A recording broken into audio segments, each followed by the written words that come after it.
Good morning. This is Dylan Jovine with Behind the Markets. Happy Monday. Today is Monday, May 12th. It is National Limerick Day. And limericks are like short, cute little rhyming rhythms and poems, et cetera, et cetera. And I always think of Dr. Seuss.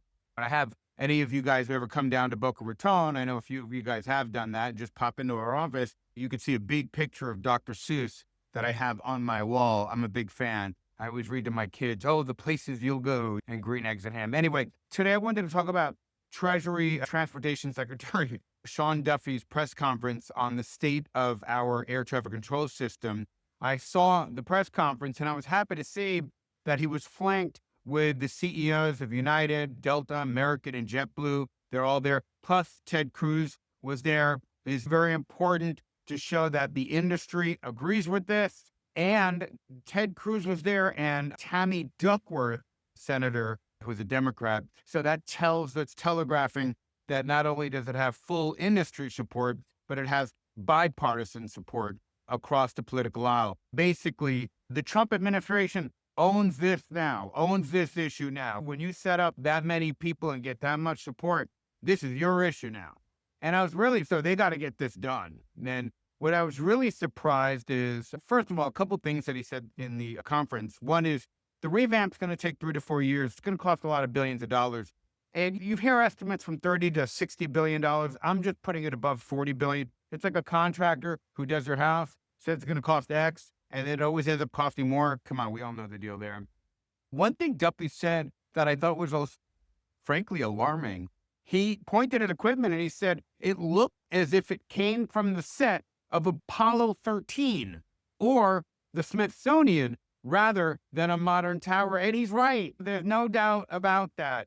So he said, unless these systems are replaced, the problems that we had at Newark last week are going to crop up around the country. And last week, Newark Airport, we talked about, was thrown into disarray after radio and radar and radios went out for about 90 seconds. You imagine you're an air traffic controller. You're sitting there looking at all the lines and the airplanes come in and it goes out. Oh my God, talk about a panic attack.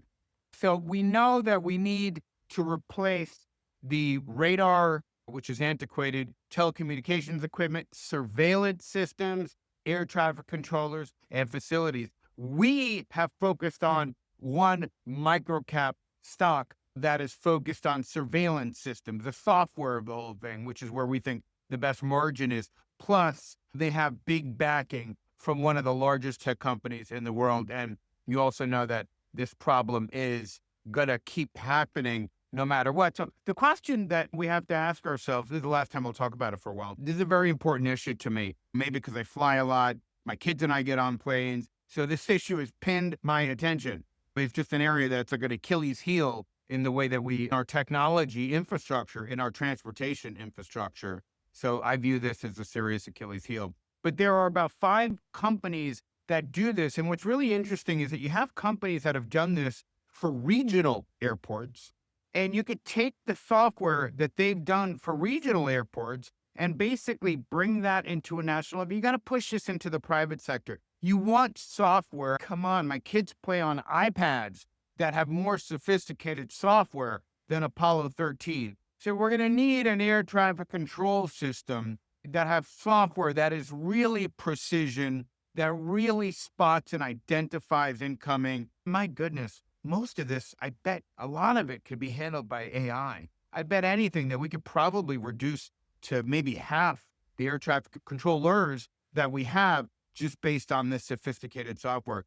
Our bet here at Behind the Markets is a company that we've really been talking about for about 6 months now as a $2 stock that we really think that has partnered with some of the biggest tech firms in the world to get their system out there. In fact, one in particular, Palantir, owns a very big stake in this company. So this is our bet to take the prize. And anyway, I will talk to you a little bit more about a bunch of other things this week that we have on our to-do list. I'll speak to you and I'll see you tomorrow. Have a good day.